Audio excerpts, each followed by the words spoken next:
Hey everyone, and welcome to this explainer.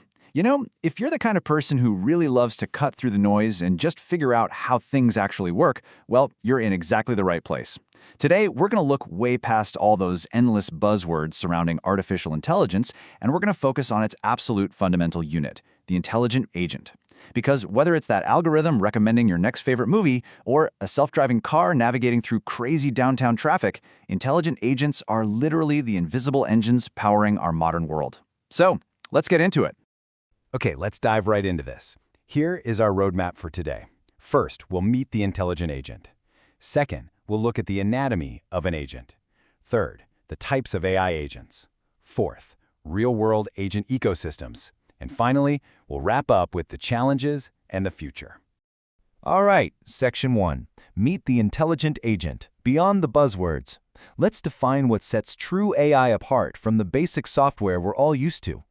So, for decades now, traditional software has operated on a very strict premise, right? It follows fixed, rigid instructions. You click a button, a specific action happens. Basically, it's just following a script. But an intelligent agent, it operates on a completely different paradigm. It's an autonomous system that actually adapts its behavior based on what it observes in its environment and the specific goals it's trying to achieve. It's not just sitting there waiting for you to click. It actively engages with the world around it to figure out the best path forward. A real game changer. Now, I really want you to remember this simple but incredibly powerful quote. An intelligent agent observes, thinks, decides, and acts.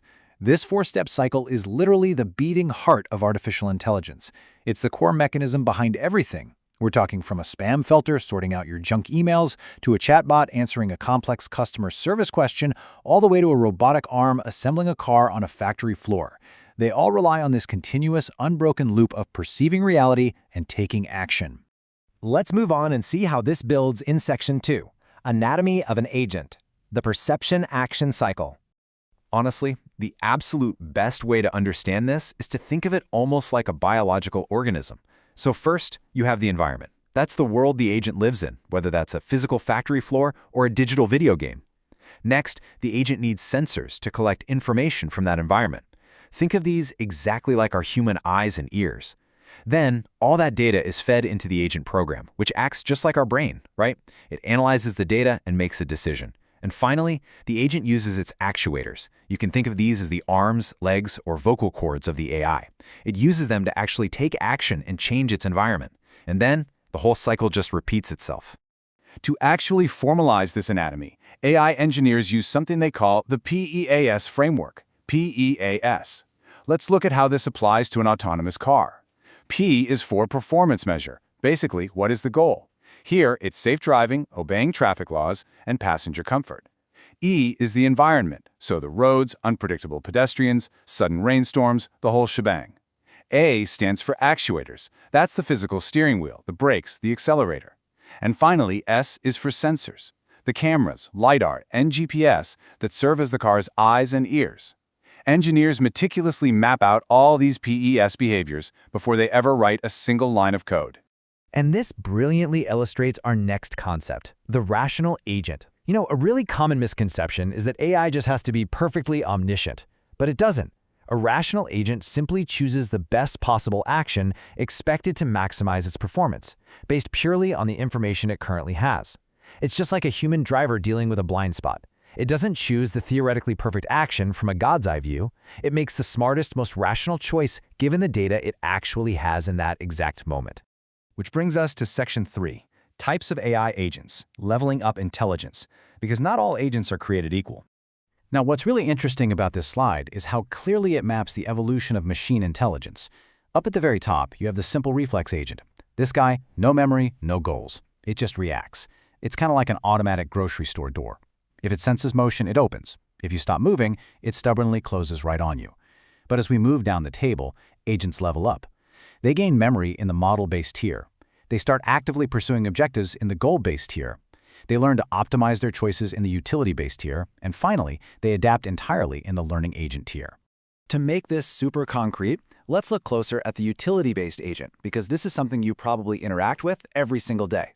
Sometimes, multiple goals are possible at the same time, and an agent has to make realistic trade-offs to maximize its overall utility or usefulness. For example, Why does your GPS navigation app suddenly reroute you off the highway during a heavy rainstorm? A purely goal-based agent would just look for the shortest distance, period. But a utility-based agent weighs complex factors like safety, comfort, and reliability. It decides that a slightly longer but much safer route is ultimately way more useful to you. Finally, at the absolute pinnacle of our table, we have the learning agent. This is where AI really starts to mirror human learning. It doesn't just rely on what it was programmed to do, it actively improves over time. It has a learning element to absorb new data and a performance element to actually choose its actions. But crucially, it has a critic to evaluate how well it just did and a problem generator that actively suggests trying out new experiences to learn even more. It's this incredible self-improving loop that allows these agents to tackle highly complex, unpredictable environments, like medical diagnosis or real-time language translation. All right, let's zoom out for Section 4, Real-World Agent Ecosystems, from micro to macro. So the crucial point here is that many modern AI tasks are simply way too massive for a single lone brain to handle. And this brings us to the multi-agent system, or MAS.